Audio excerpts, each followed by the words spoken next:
What's going on, y'all? So we tried a different countdown method today for going live. Let us know what you guys think about that. If you guys thought it was a little bit too long or too short, or if you guys liked it at all, let us know. But we're back again for the third day in a row.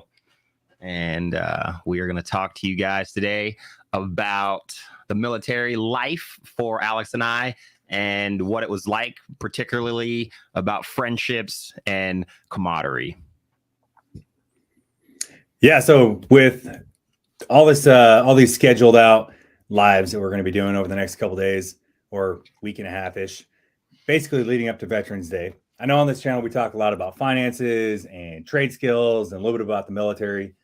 But with leading up to Veterans Day, we thought we'd talk about the good and the bad that comes along with serving the military. And if any of you guys or gals out there that are interested in serving the military, hopefully some of these lives will help you make a decision, whether it's to join or not to join or whatever it is, just based off our own experiences, right? So we're not recruiters anymore. We're not trying to sell anybody on the military, but it has done a lot for our lives, good and bad, right? Mainly good.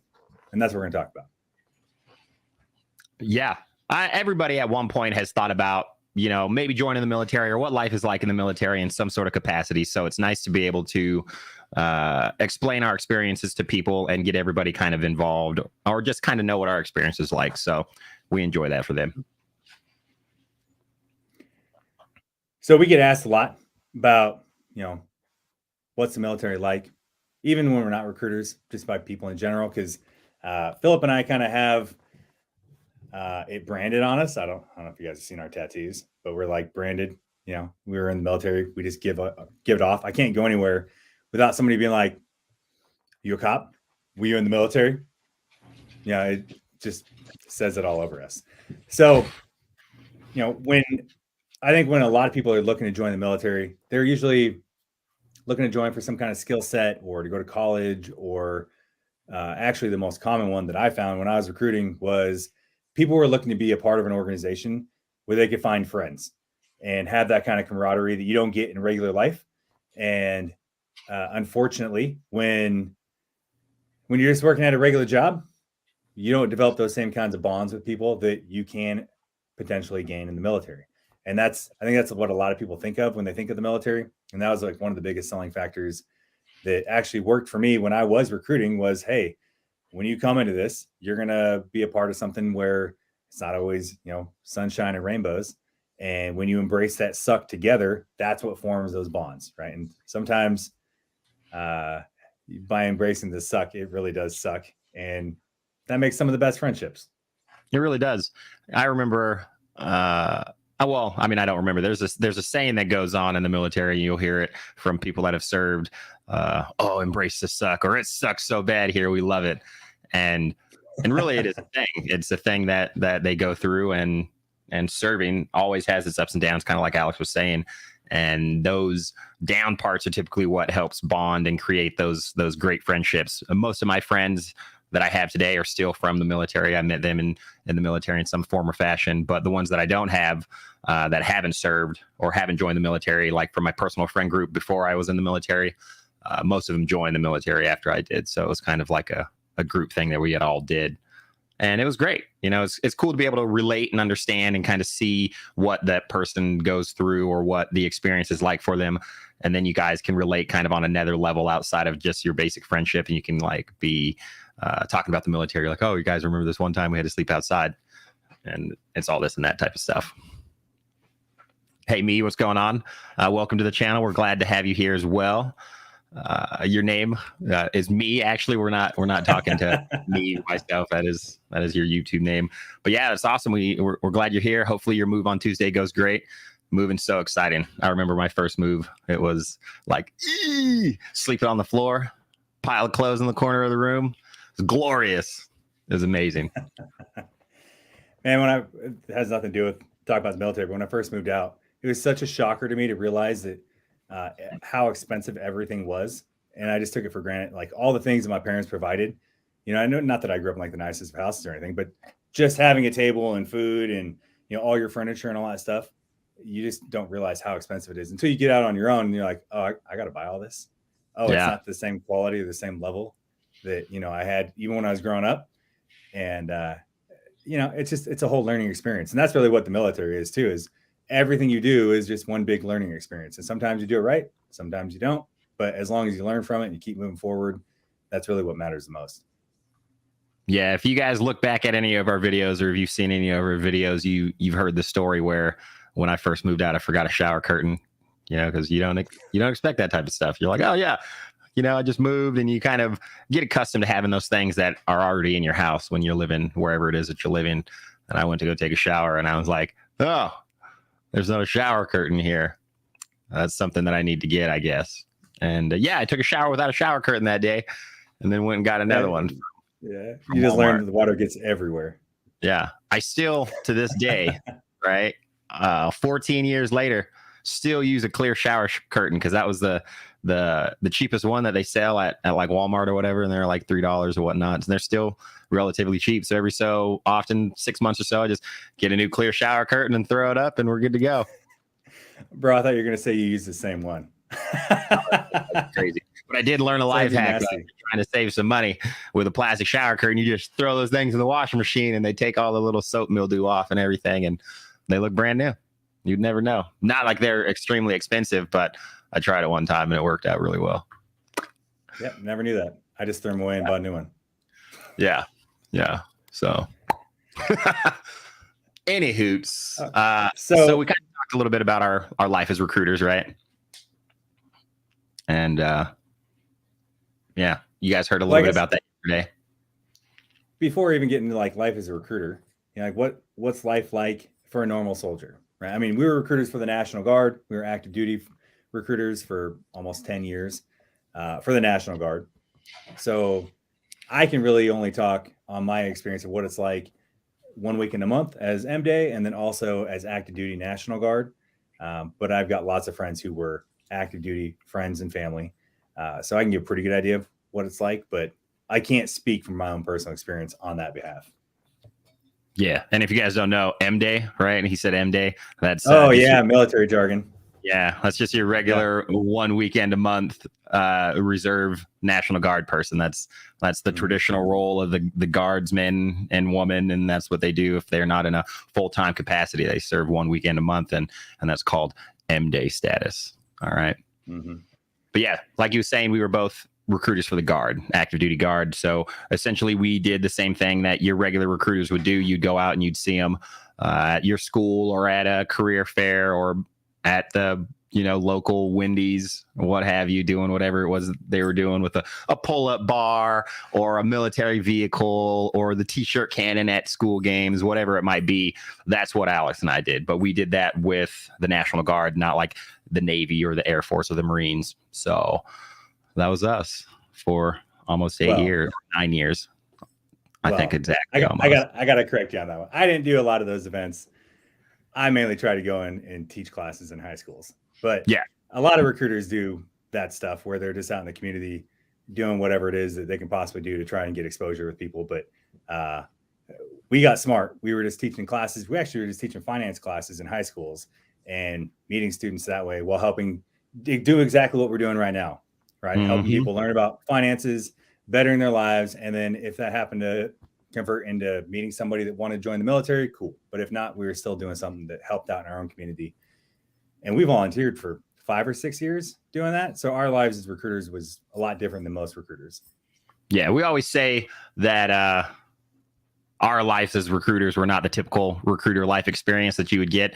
And that was because Alex and I, we worked as a team. We were a recruiting team that is not common in the National Guard. You typically don't work as a recruiting duo, if you will. And we both shared weaknesses and strengths in our recruiting tactics, our recruiting style that really complemented one another. So we had a great little yin and yang, full circle, and we could cover down on pretty much anything. So we didn't do a lot of those events where you would go to like career fairs or shooting t-shirt cannons into sporting events or what have you. We mainly worked just doing the classes like Alex was saying, and then we would go to the office and we would do our appointments with the individuals that were interested.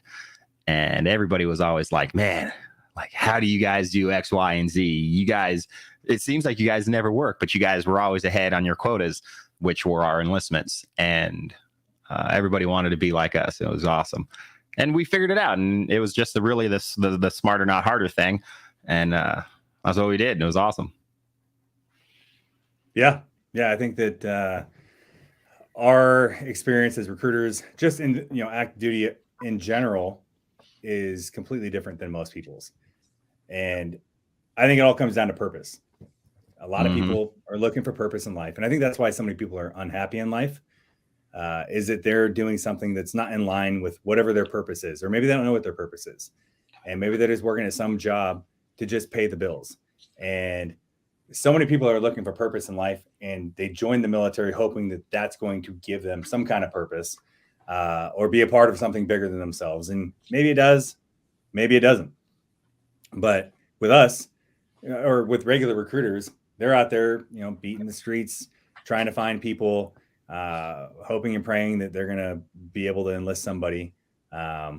Whereas with us, we were just doing stuff that helped out our community. That's literally what it was, right? It was in line with our purpose, teaching kids or young adults about finances, and then just helping them. And I think for you, Philip, one of the biggest things that I loved about recruiting with you is I've never met another recruiter ever who took better care of their soldiers, whether it was, getting them ready to go to basic training, when they got back from basic training, helping them find full-time jobs at the National Guard, or helping them find a full-time job, whatever it was. If they were in a hard spot, finding housing, it was crazy. I've never met anybody else that hooked up their soldiers more than you did. And I think that gave you a lot of purpose. And I think that ultimately that's really what everybody's looking for in life, is what's going to give them fulfillment and purpose. And I think it always boils down to some form of helping other people. And in the comments, if you guys want to drop anything down that you guys have always wanted to ask a recruiter, but you didn't want to get like, a sugar-coated answer, or an answer that you thought would help like push you into joining, make sure you guys drop that in the comments, and we will happily answer the question for you as direct and honest as we can, based off of our experiences in the military. And that was one thing that we did also as recruiters, and it was great. And that was one thing I think that helped contribute to a lot of our success, was we were very transparent about the process and what it was like, and what was good and what was bad, and what was indifferent about the entire thing. But we always said, like, if you're intentional with serving and you're joining for a reason, then you're going to get a lot more out of it than just doing it just to do it. Oh yeah, absolutely. You have to be intentional with everything in life. And that's one of the things that I think became more abundantly clear to both of us the longer we worked together, was if you have intention, whatever it is, whatever reason it is that you're joining the military, as long as you're sticking true to that intention, and getting the most out of the military for whatever your purpose was for joining, then you're probably going to be happy with it. But if you don't stick to those goals, and you don't go to school or trade school, or you don't jump on a deployment that you wanted to go on, or whatever it is, I don't know, then that usually leads people not being as satisfied with their military career or being a component of it. But really just being intentional with everything that you do in your life, and sticking it out no matter what, through the good and the bad, that's really going to be the key to being successful, not just in the military, but in anything. 100%. Which kind of gets us into some further parts of our talk today. We have some bullet points that we wanted to kind of discuss and talk about. And one of the things on there is the what's the normal life for a soldier? And it's going to look a little bit different depending on which branch you join. For some branches like the Navy, they're not even called soldiers, they're called sailors, and Air Force is airmen, and Marines are all Marines. There's no difference. They're all Marines, right? But for the Army, soldiers, right? What's it like? And that's going to determine whether you're active duty or whether you're a reservist or a National Guardsman. And if you're a National Guardsman or a reservist, then like we were saying, it's typically your traditional part-time status, part-time. So that means you serve 1 week in a month, so 2 days out of the month, and you go do whatever job it is that you sign up for. That's after you go through the enlistment process, which involves you going to MEPS. MEPS is the military entrance processing station. That's where you go take the test. You see a doctor, and they're going to tell you if you're medically and mentally fit to be able to serve. And then if you pass that, then you get to go off to basic training, and then your job training. Each branch is going to call it something different, but ultimately it's the same thing. You're getting that familiarizing training for you to become familiar with being a soldier or an Navy, sailor, whatever it is, right?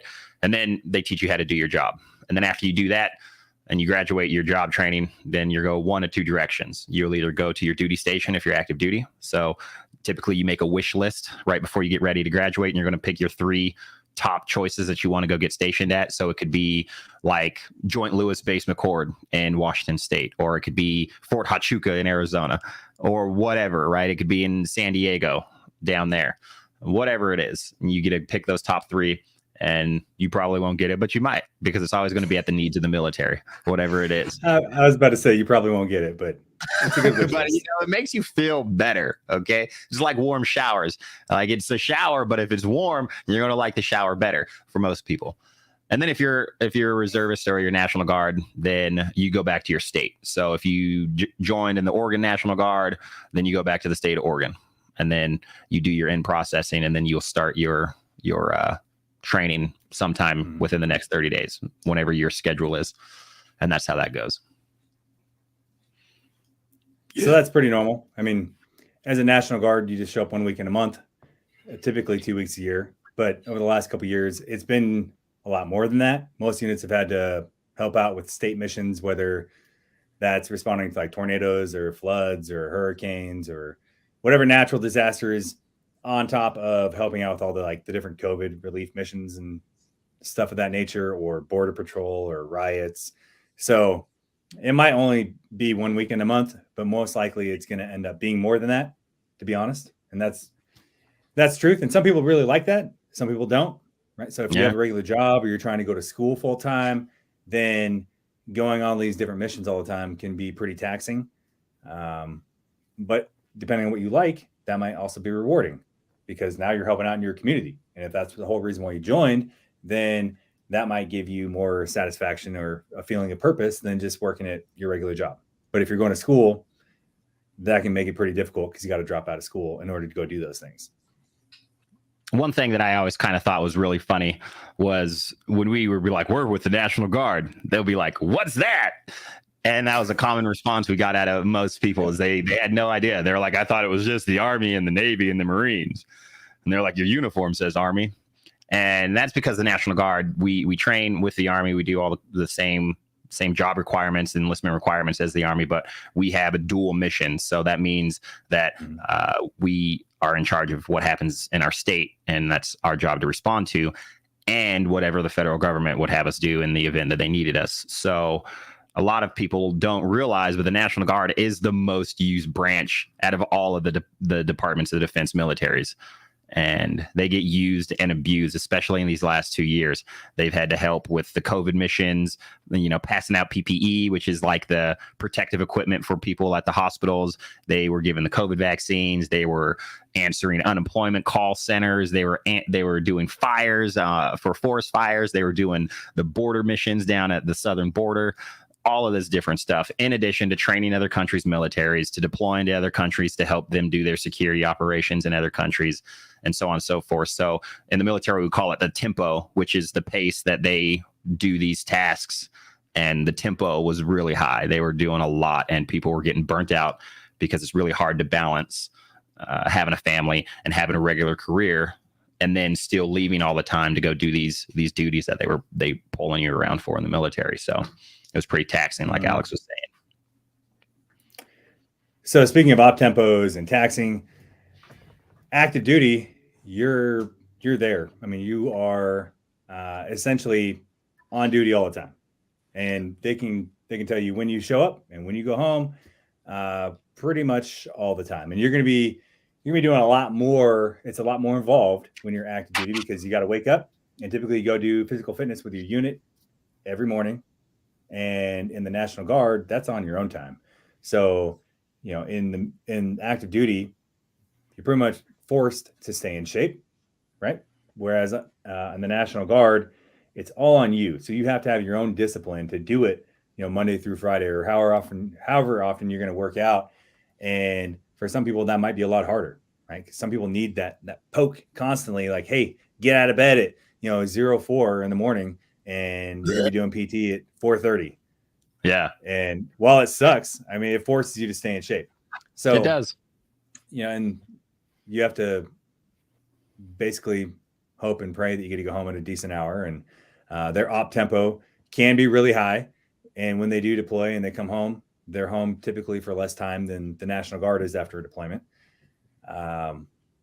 So both can be very, very taxing. Can be rewarding, but can be taxing and hard on relationships and family and friends and on people themselves, right? So if you're not getting a lot of downtime, it can be hard to deal with for some people. And nice. And it really just depends on the individual, because some people respond to it really well. Some people, it stresses them out and they have a hard time coping with it. And relationships can fall apart. You have all kinds of fallout that can happen from it. Some people thrive with it. And if it is too hard, then people end up getting out and going back to the civilian world and doing whatever it is they're going to do. Right. And to be honest, it's one of those things that it can make you a lot stronger of a person, or it can break you, and you can realize, oh yeah, I'm going to do my tour and I'm getting out. I'm almost at 20 years in the National Guard, and 10 of that were regular 1 week in a month National Guard, and 10 of it were active duty for the National Guard. So like I said before, some of it's great. Some of it has been not so great. And that goes for like the active duty life too. I think personally, the relationships are harder when you're on active duty because you live on base unless you're married, which is why the active duty has such high divorce rates, because everybody's trying to get off base. You have these 20-year-old kids that are like, I'm tired of living on base. It's miserable. So they're like, hey, yo, you want to get married? And they're like, yeah. And then they get married so they can go live off base, and they get a pay bump, right? And then they get divorced, and then they have to go move back on base, and now they have to pay alimony and all this other crazy stuff, and it's ridiculous. Who did they get married to move off base? Oh man, it depends, man. We got names for them, which we can't say on live stream, but there's a thing. But yeah, this is just stuff you have to be aware of, because it happens. You'll see somebody walking through the chow hall or the DFAC or the PX or what have you, and all of a sudden they have one name, and then a week later they got a different name tape on because they got married to somebody else, and now they're living off base, and that's what they do. That's the way it goes. So I think yesterday when we were talking about different accomplishments or successes, right? I thought about it just now of people getting married just for like the extra money for BAH, which is base allowance for housing. So they can move off base. A big accomplishment that I left out, that as an E7, I've never been divorced and I've never had to file for bankruptcy. So another joke in the military, right? For somebody that's been in as long as Alex, particularly, right? Because he's been in longer. There's a saying that to be an E7, which is the rank that he is you can't make it to an E7 or higher without having 2 ex-wives, right? Child support, DUIs, bankruptcy, and all of the above. So it is another feat, which I'm even proud of for myself, because never been married, right? Been in the military 16 years, single as a Pringle, minus my kids that are both at school currently right now. And it's an accomplishment, because typically that's not the standard for someone that's been in the military for as long as we have. Yeah. Just like we were saying, it is hard. It's hard on relationships. It's hard on family. It's if you're gone a lot, relationships tend to fall apart, and that's the truth. I think the divorce rate in the military is like over 50%. It's pretty bad. And on top of that, I mean, not to like go dark on the conversation, but like we said earlier, we don't hide the truth, and we talk about the good and the bad. And along with high divorce rates is a high suicide rate, which nobody wants to really talk about, because that scares a lot of people away. And in truth, it probably should. If you got a lot of people who are unfortunately killing themselves because of one reason or another, whether it's toxic leadership, or they're stressed out, they're not getting enough downtime from these high deployments or these high tempos, they're not finding that camaraderie, and they're stuck with a unit that they don't enjoy, or whatever it is. Maybe they had pre-existing mental health issues that were exasperated by the military. I don't know, But I do know that it's something that nobody really wants to talk about, but it is a real problem. It is. There's a lot more like just be getting worse. Yeah, there's a lot more that the military could do in a lot of different aspects on supporting their troops or their Joes or their sailors or their airmen, Marines, what have you, while they're in service and when they get out of service.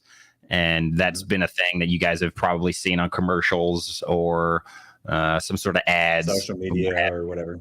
But I mean, it's out there, and there's like advocates for it that push for that stuff to help these people in need, these servicemen and women that are in need, but there's still plenty of more that could be done, because as you guys have probably heard, the 22 a day, that's 22 veterans, military people committing suicide a day, and that's way too much in our opinion.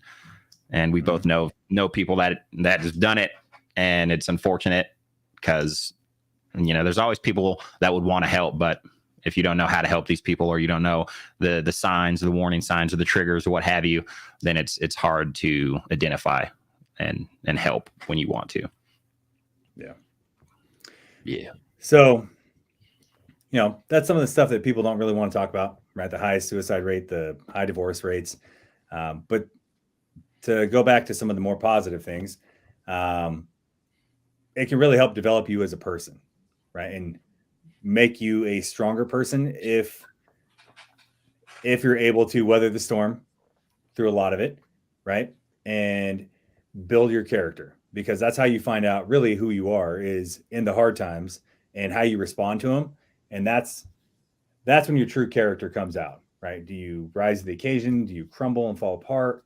And that's where for me, at least throughout my military career, that camaraderie has really come into play, where you have, for me, my best friends that have been by my side that you lean on to get through.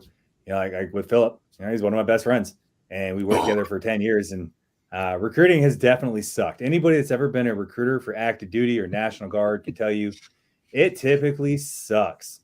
And they have a high turnover rate. It's like between 30 to 70% turnover rate every year, depending on the branch or on the state. And we did it for almost 10 years, and we were really good at it. But that's because we figured out how to have balance between work life and personal life and having lots of fun. And what Philip was talking about earlier is people couldn't figure out how we did it. Honestly, we were very efficient, and we were smart, and we ended up running ads online so that people found us. We didn't have to go find them.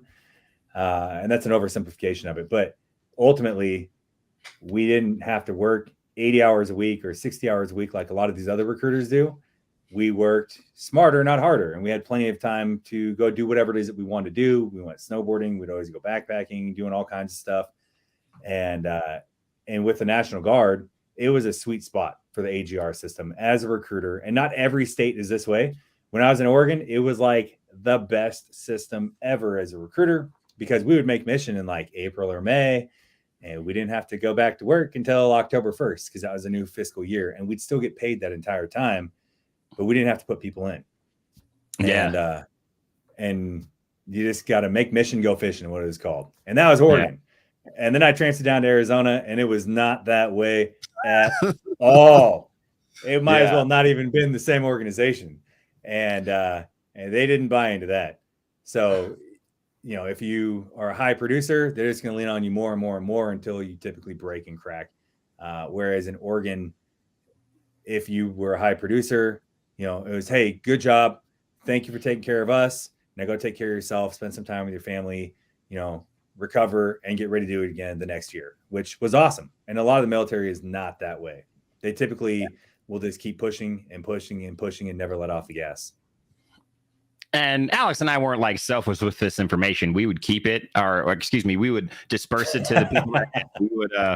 We would conduct trainings for our teams, and we would help all of those people that wanted to try to mimic the way that Alex and I were doing things. And fortunately, they just didn't stick with it long enough, and they weren't able to mimic it. But like Alex was saying, it was this oversimplification of the process, but there's a lot of pieces that go into the puzzle. And I think that our personalities were a big contributor to our success, because our appointments, our turnover rate, so people that typically would sit in our chair as a recruiter, an applicant, they would generally enlist because we were good at what we did.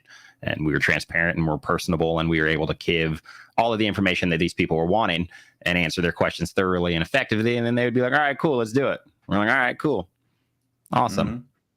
So yeah, I think one of the big things that I'm super proud of that we both had was I had 100% ship rate, which means 100% of the people that I enlisted went to basic training. None of them backed out at the last minute and said that they didn't want to do it because, a lot of people end up doing that because the recruiter lied to them or they get scared because they didn't want to do it in the first place. And Philip and I were really good at getting to know people and taking care of them and getting to know if it was the right move for them or not. And if it wasn't, we would put them in boots. Yeah. And it all just comes down to taking care of people and treating them the way that you would want to be treated.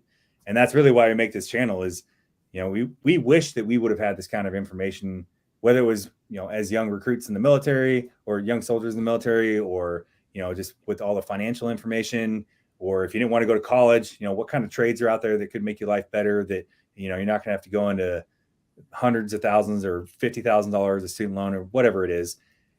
If we would have had this kind of information and somebody would have taken care of us, our life would have been a lot better. So that's really just been like the premise of how we treat people all throughout our military career. 100%. And you'll run into a lot of like great people in the military, and you can achieve a lot in the military. Like we were saying, you just have to be intentional with your reasons for joining. So if you're trying to get some personal experience out of there, you want to develop yourself better, you want to be more accountable, you want to be more responsible, you want to learn fitness or teamwork, or you want to build some friendships that are going to be everlasting, then the military is going to be a great place for you to be able to do those type of things. If you wanted to learn how to run a team or to be a better leader, what have you, there's really so much that you could do in the military that is beneficial. But if you just go in there, like we were saying, and we're going to keep saying it, if you go in there lollygag and you still do the half-ass stuff that you're doing in your regular life and just doing half-ass things, then the military is going to be a half-ass shitty experience for you. And that's unfortunately really what it breaks down to. So you just have to be intentional. That's really the big takeaway from it is join for a reason. Make sure that you know that that's why you want to join, and then make sure that you keep that reason in front of you and you're always chasing it down, so that when it is time for you to separate from the military, get out, retire, what have you, you accomplished your reason. You got what you wanted. You got your why on why you joined, and then it'll be great. Because I don't have any regrets. Alex doesn't have any regrets. We both served for a long time, and we are very, very thankful for our time in the military, what we've done, who we've met, and all of that type of stuff. So it's not all doom and gloom in the military. There is a lot of great perks from it, but intentional. Yeah, absolutely. And like Philip was saying, it really comes down to being intentional and maximizing what you're going to do in the military, because they're just a subgroup of the regular population. So you have all the regular people that join, and you'll see whether you're on active duty or the National Guard, the people who just are there to collect a paycheck. They don't want to work hard. And then you've got the other people, hopefully that's you, that they go there, they're intentional, they know what they want to accomplish out of it, they work their freaking butts off, and they give everything 110%, and they maximize their time in the military. And they take advantage of everything they possibly can to get the most out of their military service. And then whether they move on after their initial contract or however long they stay with them, good for you. You did what it was that you came to do, and you got those skills, you got that personal development, and you got out and you kept doing whatever it is that you wanted to do, or the reason why you joined the military in the first place, to get you to that next level. So, it's really just, I look at it as a tool or a means to an end that you can use to better yourself and then go whatever way you want, right? And whether you stick around for a long time or a short time, like, good for you. You got to do what's best for you. And I absolutely love I love to surround myself with the people who are highly motivated, because it has made me more motivated to make the most out of my military experience. Because if you get stuck with the wrong group of people and none of them want to work hard, they just want to skate by, and they don't want to take any kind of accountability, and they don't want to take advantage of any of the opportunities that are out there, then your military career is going to suck too. But if you're around the right people, your military career can go wherever you want it to go. Absolutely. Absolutely. Well, that's going to be it for today. Tomorrow, talking about the military, but we're going to talk about how the military helps in the communities and their recruiting struggles and why they're struggling recruiting. So if you guys want to come by, check that out, and then make sure you guys turn on those notifications so you guys can see when we're going live. But it'll be tomorrow's Thursday. What time we going live tomorrow? In the evening, probably. Yeah, it'll be right? later in the day. I got some other obligations in the morning, so to be announced. Yeah, but we'll put some out, let you guys know when we go live, and then we will see you guys then. Make sure that you guys put in the comments how you guys thought this live went, and if you guys had any questions for those recruiters that you always wanted a truthful, honest, straightforward answer to, then make sure you guys drop those in the comments, and we will get those answered for you. And then we will see you guys tomorrow. Yeah, I'm looking forward to tomorrow. All right. See you guys then.